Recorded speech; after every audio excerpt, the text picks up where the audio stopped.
we are here as representing two organizations, GeoStud and Natura 5. GeoStud is a private entity, Natura 5 is an NGO. These two organizations are focused on providing excellency services for consultancy for biodiversity and also monitoring activities in field. We have experts for every group, taxonomic group from the biodiversity on field. We have climate change studies, circular economy, decarbonation projects, project plans and also regional development projects. And we have a focus in this moment regarding the new emerging sciences regarding the climate change. This is a spectacular topic. This is why we have our present a third time in COP as a private company.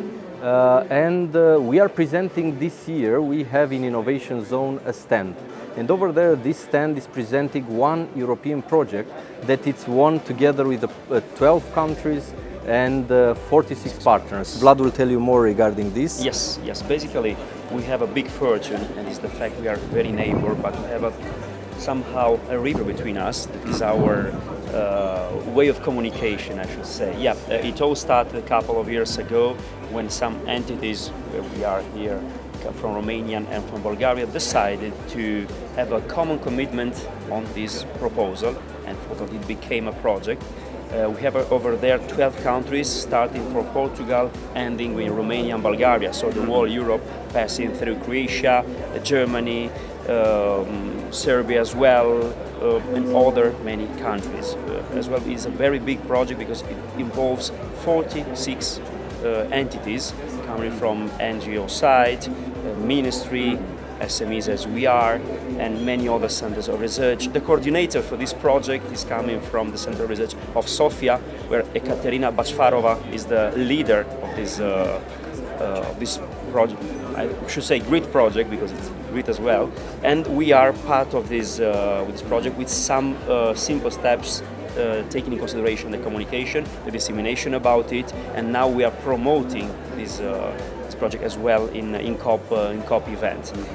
This project is all about civil communities coming from the Danube River and Danube Delta, water management and climate change adaptation and mitigation effects in this case, and not at least the biodiversity conservation for, I should say, that 70% of the Danube River, because the project is divided in three main demos. The first one is in the border between Croatia and Serbia, so Middle Danube. The second one is very close to Russe, so it is considered the Middle Danube. And the last one, a very important one, thanks to the biosphere, I should say, ecosystem of the Danube Delta, is coming obviously from the Danube Delta as well. So it's a big ambitious one, and involving the Center of Research coming from Bulgaria. We involve also the University of Russe, Angel Panchev, I think this is the right pronunciation, another NGO coming from Bulgaria, Skortel, this is the name, and now we submitted another two proposals with some entities again from Bulgaria, thanks to this big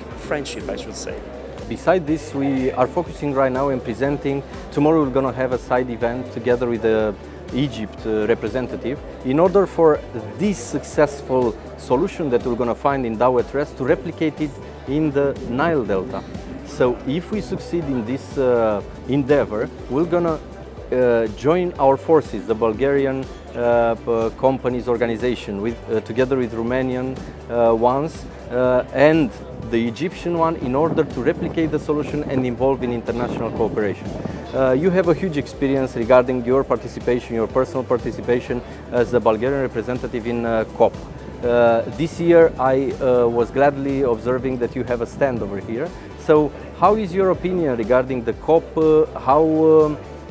What are the ambitions that the Bulgarian Ministry of Environment has in COP, and how do you think it will be better to strengthen the connection between our countries in the future collaboration?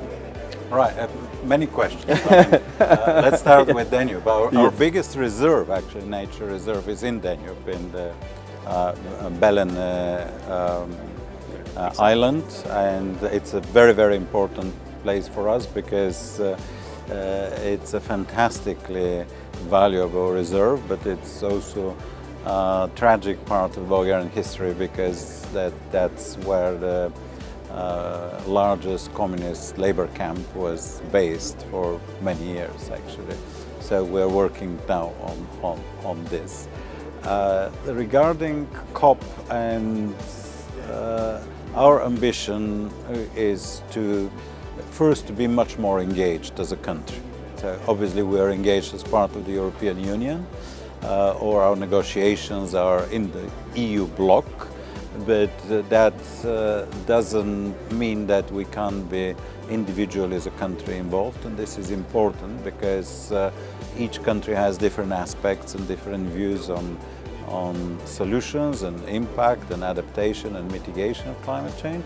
But also it's very important for us to involve Bulgarian society, Bulgarian government and Bulgarian business. So we had the first day we had here the president, then we had the Minister of Social Affairs, the Minister of Innovation, the Minister of Tourism will come tomorrow, the Minister of Culture as well, because preservation of culture and cultural heritage in the context and condition of climate change is something very important. So at the same time we're putting a special emphasis on the business. We realize that Bulgarian business is well ahead compared to the Bulgarian government in its actions for carbon reduction.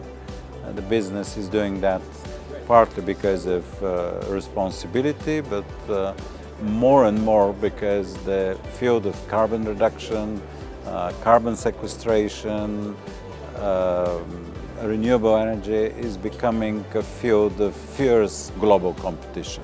Yes. And it is far from being a European thing, it's a global thing. I mean, China is certainly very, very well ahead compared to other countries, United States as well. So I personally think that Bulgaria, but also Europe as a whole, is lagging behind the real potential that we have. So these are all reasons for us to be here and to present Bulgarian organizations and especially Bulgarian businesses and different types of companies here. Thank you very much. Your vision is a great example for a lot of people. So from this perspective, I agree with you that the business let's say the climate change must be attractive for the private sector. If you don't make it attractive for the private sectors, for sure it will be a fail because private sector is sustaining the global economy. So congratulations for this. I wish you good luck in the future. Geostud and Natura 5 will be a close partner with the Bulgarian organization in order to decarbonate the ambition for the entire world, to respect the protocol of Kyoto and Paris Agreement. And thank you for everything. Well, thank you. And thank you for this interview. Thank you, and you're very welcome to take part in our sessions. We have a very, very busy program with the heavy industry, the cement industry and various others. And yes, you asked me earlier about our region. Yes. I mean, it's very, very important for us to cooperate very closely. I mean, the future of Danube River is one thing, and you mentioned Egypt. One thing that connects us and you and Egypt is the birds that are going there. They're flying from the migration. The migration path is the same. It's the second biggest migration route in Europe. It's amazing. Then we have a responsibility for the Black Sea, common responsibility. It's amazingly interesting, but also a sea under threat from climate change. We have in a couple of days, we have a special session on that. And also the sea is offering us in the future the opportunity for developing the offshore wind. Yes, it is. So I personally think that Bulgaria and Romania must work very closely together, because this can be just a narrow national industry. Yes, it is. It's a regional one. So. And I want to ask you a final question. What do you think you're going to take with you at the end of the COP? Well, the first thing I will take away is the kind of positive spirit that I feel, because usually many people say, oh, you don't do anything, you don't just go around to these conferences and produce carbon emissions. Yes, we do produce carbon emissions to come here, but we're here in order to reduce carbon emissions. And I think that coming here is one of the most important ways to change politics and policies. So, and I see the determination of so many people and so many different people from different countries, from different continents, from different social background, from business, from non-government sector, from think tanks, academia, and heavy industry, innovation. I mean, all these different communities seems to feel and understand the mission that brings us together. It's a common commitment. Exactly. So I'll take this feeling for community back home. Thank you very much. Thank you.